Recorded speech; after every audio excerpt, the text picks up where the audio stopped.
Selamat pagi anak-anakku sekalian. Sekarang kita akan melanjutkan ke materi selanjutnya, ke pemateri kedua yang sudah hadir di sebelah ibu, mengenai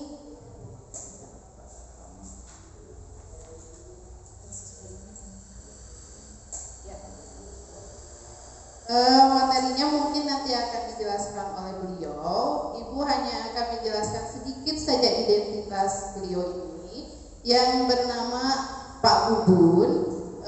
Beliau menjabat di sini sebagai Babinsa. Mungkin nanti akan diperjelas lagi oleh Bapak. Ya, jadi Ibu harapkan, Ibu mohon kalian segera melihat video ini karena live-nya sudah dimulai dan link-nya juga mungkin sudah dibagikan. Jadi sekarang kita akan mulai ke materi selanjutnya. Tolong dipersiapkan segalanya. Ya, waktu dan tempat Ibu akan persilakan kepada Bapak. Silakan.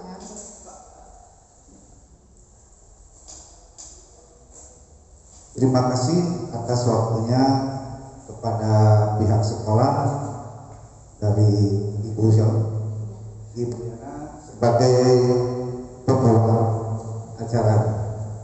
Baik, menindaklanjuti barusan dari perkenalan, saya ucapkan dulu Assalamualaikum warahmatullahi wabarakatuh.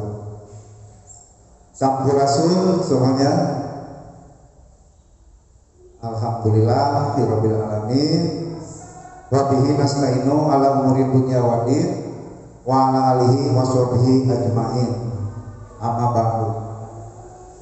Pertama-tama mari kita panjatkan puji syukur kehadirat Allah Subhanahu wa taala yang telah memberikan segala nikmatnya kepada kita sebagai umatnya di dunia ini. Tak lupa sholawat beserta salam semoga tercurah kepada junjungan alam Habibana wa Nabiyana Muhammad Sallallahu Alaihi Wasallam. Mungkin itulah sebagai kata pembuka. Baiklah, mungkin dengan keterbatasan kami sebagai Babinsa yang berada di wilayah khususnya, bukan berarti saya sebagai Babinsa mengetahui program pembelajaran ini, tapi tidak ada salahnya saya sebagai Babinsa di era modern ini, saya sedikitnya bisa membuka dari website yang pada intinya untuk lebih baiknya, karena saya nggak ada basic dari pengajar, hanya keterpanggilan sebagai Babinsa untuk sedikitnya bisa menguasai untuk berbicara di hadapan adik-adik semua, walaupun tidak nyata terlihat oleh Bapak, tapi tidak menutup kemungkinan semoga adik-adik di sana walaupun serba terbatas, Bapak ucapkan rajinlah belajar, tetap patuhi aturan-aturan dari sekolah. Kita harus memiliki jati diri untuk sekolah ini. Untuk itu, karena di sini juga memasuki ke materi, kalaupun ada kesalahan mohon dikoreksi, karena ya itulah, karena Babinsa itu hanya keterbatasan, tidak ada job untuk mengajar, tapi mudah-mudahan bisa bermanfaat untuk adik-adik semua, khususnya bagi Bapak. Mudah-mudahan menjadikan ilmu yang pada intinya yang baiknya mungkin adik-adik terima, yang jeleknya jangan diekspos. Itu aja. Mungkin menginjak ke materi di sini, mungkin sejarah terlahirnya ramah tak anak sampai di sekolah itu sedikit Bapak akan mengulas salah satu butir tuntutan anak Indonesia di pemerintah di Kongres Anak Indonesia tahun 2016 yang berdirikan di daerah Mataram adalah inti poinnya, jadikan sekolah dan kurikulum kami ramah anak sampai ke daerah pelosok.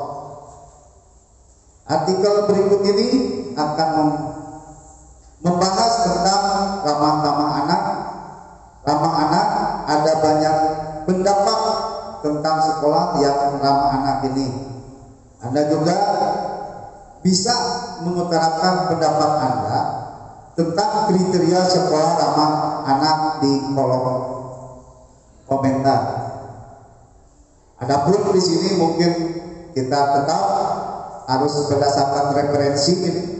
Ya, saya akan mengulas garis besarnya. Mungkin di sini ada dasar.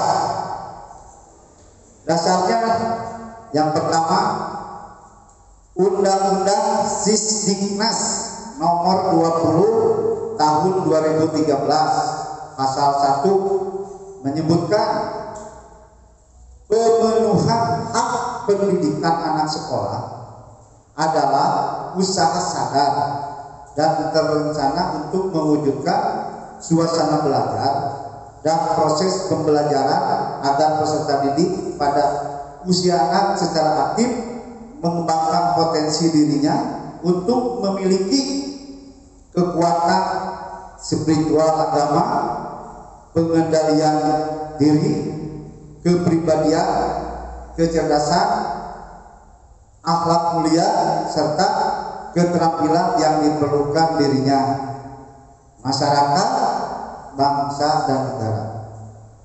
Poin keduanya, Undang-Undang nomor 23 tahun 2002 pasal 4 tentang perlindungan anak menyebutkan bahwa anak mempunyai hak untuk dapat hidup tumbuh, berkembang, dan berpartisipasi secara wajar sesuai harkat dan martabat kemanusiaan, serta mendapatkan perlindungan dari kekerasan dan diskriminasi.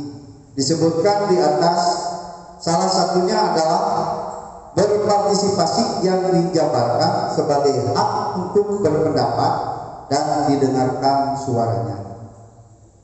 Adapun mungkin saya akan mengulas terlebih dahulu di sini program-programnya, karena dengan keterbatasan waktu, ya bukan apa-apa, kita keterbatasan waktu, mungkin akan diinikannya secara garis besar menginjak ke program pengembangan sekolah ramah anak. Di sini ada beberapa poin yang harus disimak, diantaranya poin pengertian, poin kedua ruang lingkup anak, yang poin ketiganya, poin C-nya prinsip-prinsip penyelenggaraan sekolah ramah anak. Yang ke poin selanjutnya, aspek penyelenggaraan sekolah ramah anak. Mungkin ini secara garis besarnya, adik-adik juga nanti, karena sekarang zaman ini, ya mungkin saya tidak akan membahas terlalu panjang di sini. Ada beberapa poin yang harus ini, ya mungkin kalau nanti waktunya masih ada waktu, ya mungkin saya akan dilanjutkan. Biar untuk mempersingkat waktunya, saya akan membahas di sini tentang dasar dari Undang-Undang Sisdiknas tahun 2013. Dalam pasal satunya di situ menyebutkan bahwa poin yang tadi untuk memiliki kekuatan spiritual agama, yang mungkin kan di sekolah itu karena apa? Ada bahasa kan istilahnya, adik-adik teh sekolah teu kan? Kalau bahasa Sundanya kan, ya mungkin ada yang mengerti bahasa Sunda atau ya dalam artinya, kenapa kalau anak sekolah biasanya kalau ada istilahnya apa, ya kejadian yang pada intinya di tengah-tengah masyarakat kan ada kejadian, ya khususnya kan di lingkungan, kalau kita itu kan terlahir di daerah Jawa Barat yang identiknya dengan bahasa daerahnya Sunda. Kadang-kadang ada gini masyarakat alita jelema itu budak ke sekolah itu sehingga teu nyakola. Nah, yang justru itu makanya adik-adik ini adanya anak sekolah itu disitulah akan adanya tanggung jawab adik sebagai peserta didik, yang artinya tadi itu bisa menjaga kepribadian. Ya mungkin nanti di sini kan ada memiliki spiritual keagamaan yang pada intinya diharapkan semuanya mempunyai agama ya, baik yang dalam bangsa kita itu yang agama itu ada yang udah di seperti agama Islam, Kristen juga ada sebagai Kristen Katolik, Kristen Protestan, terus agama Hindu, Buddha, ada juga yang di ini agama Konghucu. Ya mungkin kalau ini bisa ditambahkan juga pengetahuan yang mungkin yang Bapak bisa ketahui itu. Jadi pada dasarnya kan kita dididik di sekolah itu yaitu pada intinya kita dididik di sekolah bisa mempunyai spiritual keagamaan, pengendalian diri. Nah inilah yang tadi disebutkan itu. Kita bisa menjaga, mengendalikan diri atas apa-apa yang telah diajarkan oleh pihak sekolah ini. Karena mungkin ya pihak sekolah itu nggak ada yang istilahnya mengajarkan yang nggak jelas, nggak baik untuk anak didiknya.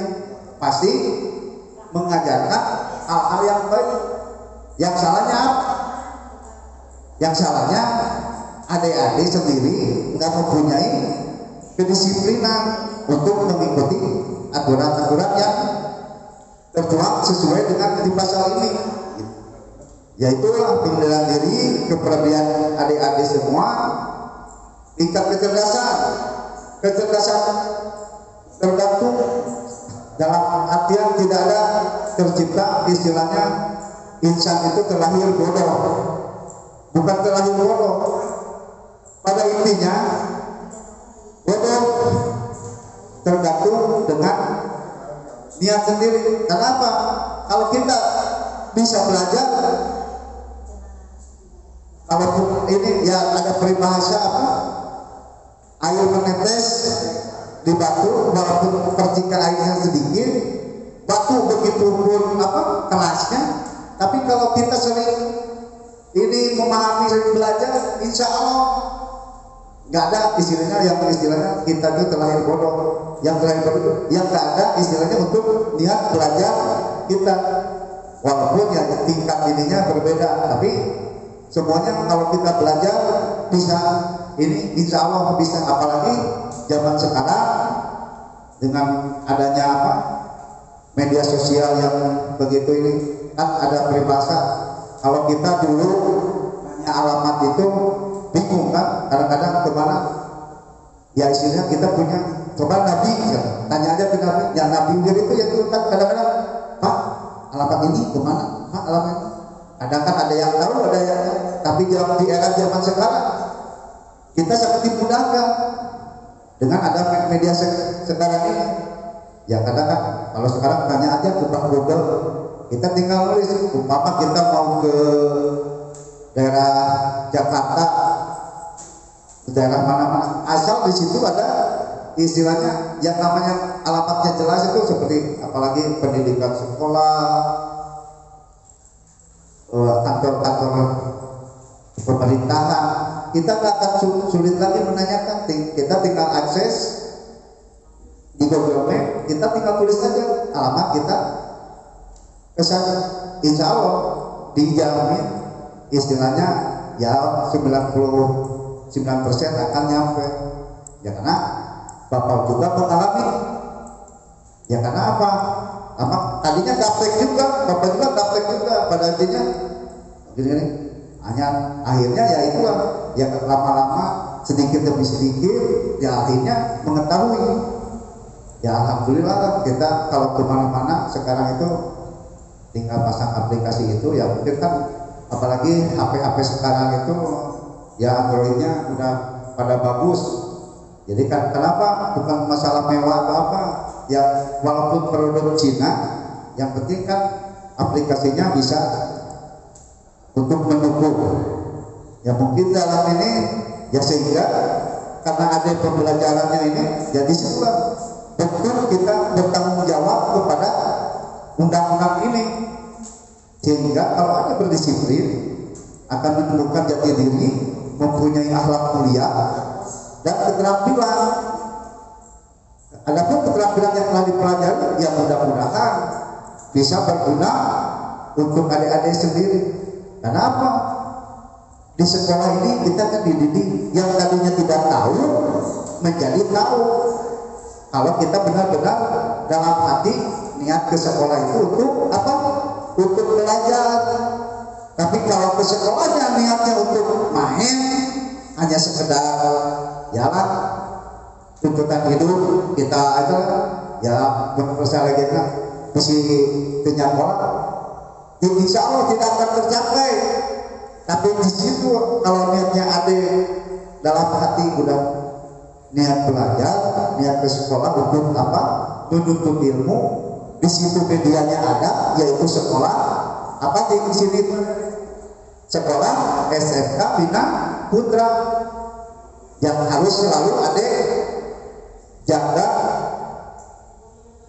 martabatnya dalam artian untuk nama baik. Pertama nama baik adik sendiri, nama baik sekolah ya, yang nantinya kan bisa berguna untuk adik sendiri. Yang mudah-mudahan apa-apa yang nanti diajarkan di sekolah ini bisa bermanfaat untuk adik sebagai bekal nanti untuk hidup setelah nanti adik lulus dari sekolah. Bapak doakan semoga adik-adik belajar walaupun istilahnya sekarang sangat terkendala dengan COVID-19, tapi semoga adik-adik ini punya niat untuk meneruskan cita-cita bangsa kita. Karena apa? Sekarang Bapak udah ya dalam artian kalau kehidupan itu kan dari bawah, dari sekolah yang karena Bapak juga mengalami seperti adik-adik ini. Adik-adik ini seperti mengalami jadi proses. Nah sekarang Bapak ibaratnya udah mau habis. Nah saya titip pesan adik-adik teruskan tabung bangsa negara ini ke pundak adik-adik semua, karena disitulah negara ini mau maju, negara ini mau bangkit, mau apa-apa terletak di adik-adik semua. Ya mungkin ya tadi itulah ya mungkin karena keterbatasan waktu bukannya apa-apa sebenarnya, walaupun ya lah dalam artian Bapak bersilaturahmi itu kalau enaknya itu ada adik-adik, jadi Bapak itu kok enak jadi bisa kenal ya, pertama mengenali adik-adik semua. Tapi nggak apa-apa ya, mungkin dengan keterbatasan ini Bapak mohon maaf tidak bisa tapokat langsung, tapi mudah-mudahan adik-adik semua Bapak harapkan tetap rajin belajar, ikuti aturan sekolah agar apa? Agar bermanfaat untuk adik di kehidupan selanjutnya. Jadi sini juga untuk mengacu ke undang-undang yang ada ini. Ya gunanya Bapak mohon maaf karena tadi juga udah Bapak bilang karena apa? Bapak ini bukan dari istilahnya apa? Lembaga pendidik. Ya mungkin kalau Bapak guru udah mempunyai space yang lebih bagus untuk setiap hari ininya kan. udah terbiasa kalau bapak-bapak ini hanya ialah mengisi. Untuk kelengkapannya mungkin akan ditambahkan oleh guru-guru yang membimbing ada di sekolah ini. Sekali lagi mohon maaf bila kata-katanya kurang bisa dipahami, ya Tuhan. Makanya tadi di awal ambil yang baiknya, yang jeleknya jangan diekspor. Pada intinya simpanlah di dalam hati untuk menjadikan suatu kenang. Bila itu kedua saya, wassalamualaikum warahmatullahi wabarakatuh. Tetap semangat. Assalamualaikum